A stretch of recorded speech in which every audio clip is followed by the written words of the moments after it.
All right. So we met May Tucker. Yes, not May Tucker. May Tuck yesterday. And we found out they have been alive for how long?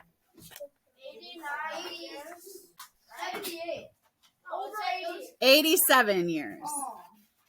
They have looked the same for over 87 years. So at the point, wherever they were, like her sons were like 20.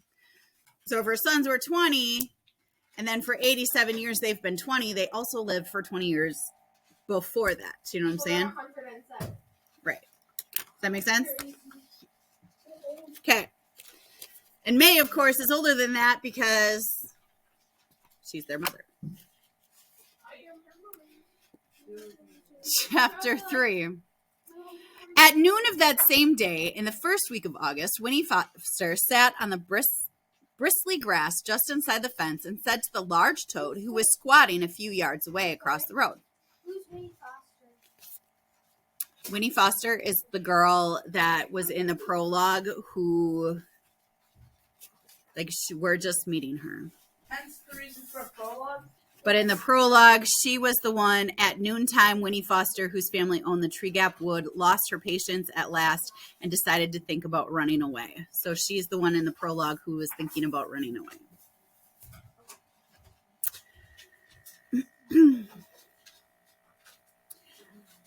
I will, though. You'll see. Maybe even first thing tomorrow while everyone's still asleep. It was hard to know whether the toad was listening or not. Certainly, Winnie had given it good reason to ignore her.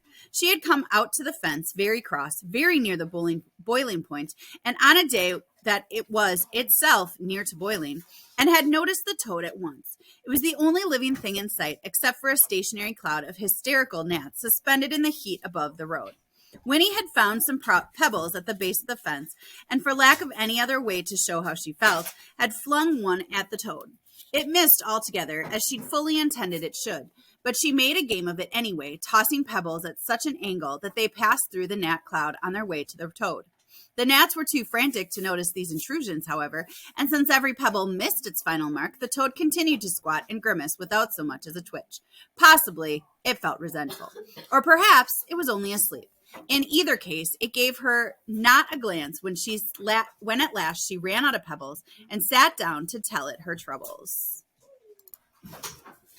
Look here, Toad, she said, thrusting her arms through the bars of the fence and plucking at the weeds on the other side. I don't think I can stand it much longer.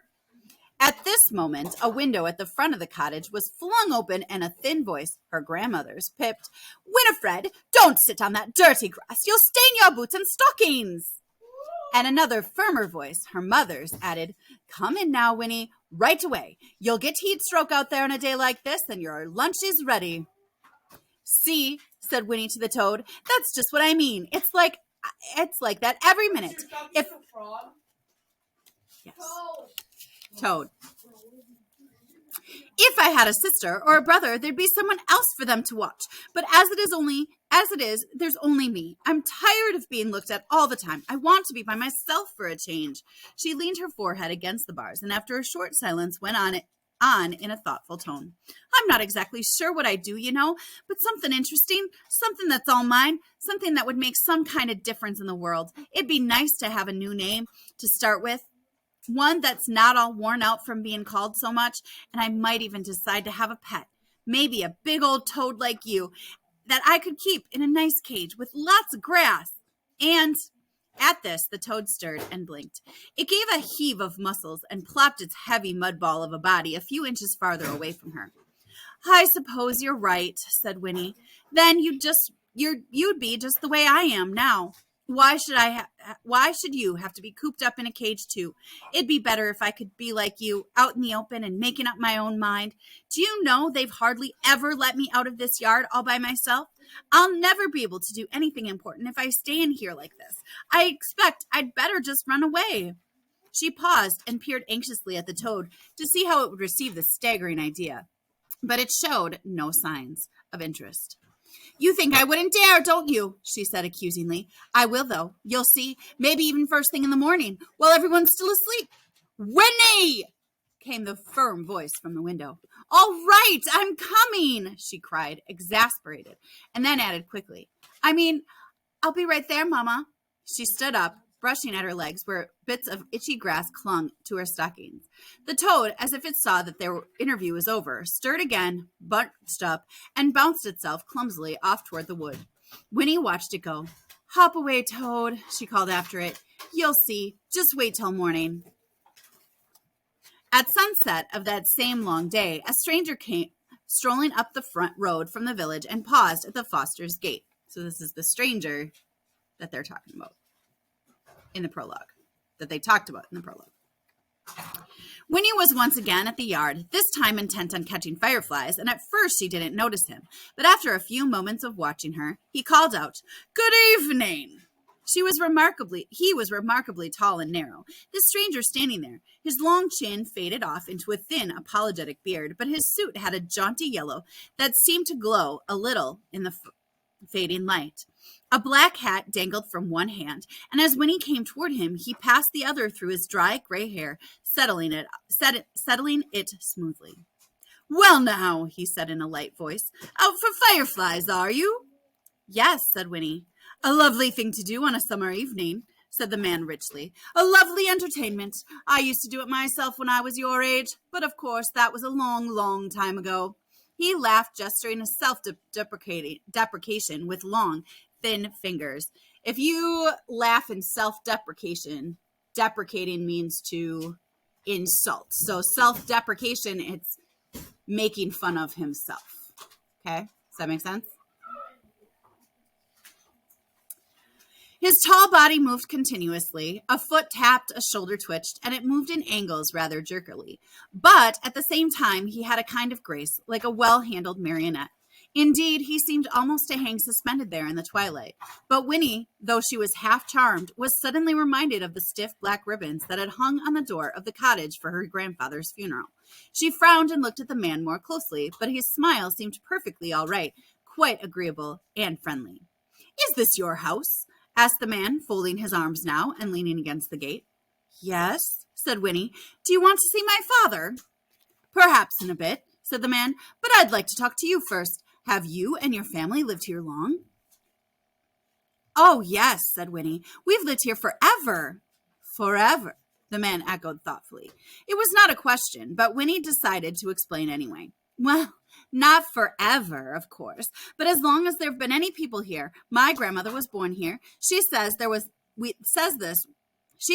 was all trees once, just one big forest, except one big forest everywhere around. But it's mostly all cut down now, except for the wood. I see, said the man, pulling at his beard. So of course you know everyone and everything that goes on. Well, not especially, said Winnie. At least I don't. Why? The man lifted his eyebrows. Oh, he said, I'm looking for someone. A family. I don't know anybody much, said Winnie with a shrug. But my father might. You could ask him. I believe I shall, said the man. I do believe I shall.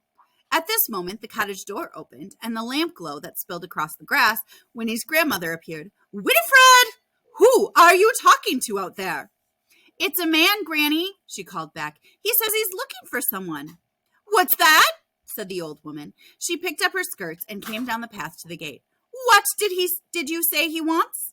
The man on the other side of the fence bowed slightly. Good evening, madam, he said. How delightful to see you looking so fit. And why shouldn't I be fit? She retorted, peering at him through the fading light. His yellow suit seemed to surprise her, and she squinted suspiciously. We haven't met that I recall. Who are you? Who are you looking for?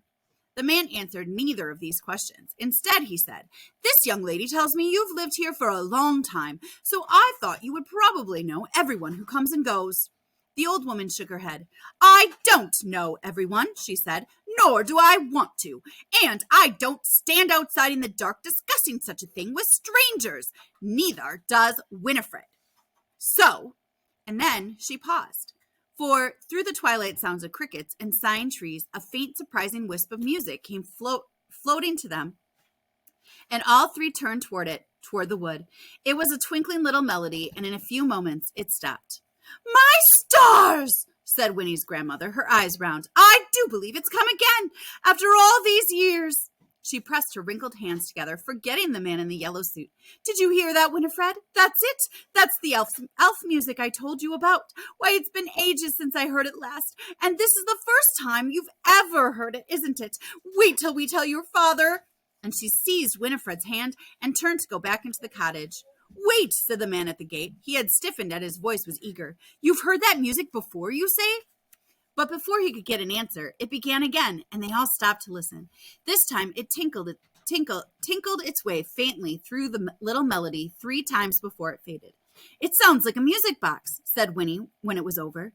Nonsense! It's elves!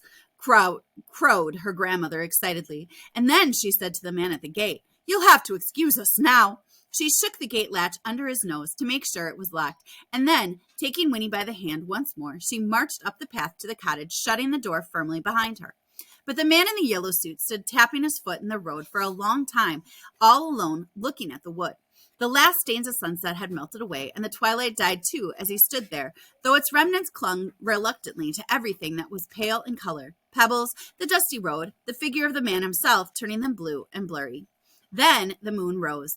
The man came to himself and sighed. His expression was one of intense satisfaction. He put on his hat, and in the moonlight his long fingers were graceful and very white. Then he turned and disappeared down a shadowy road, and as he went he whistled, very softly, the tinkling little melody from the wood.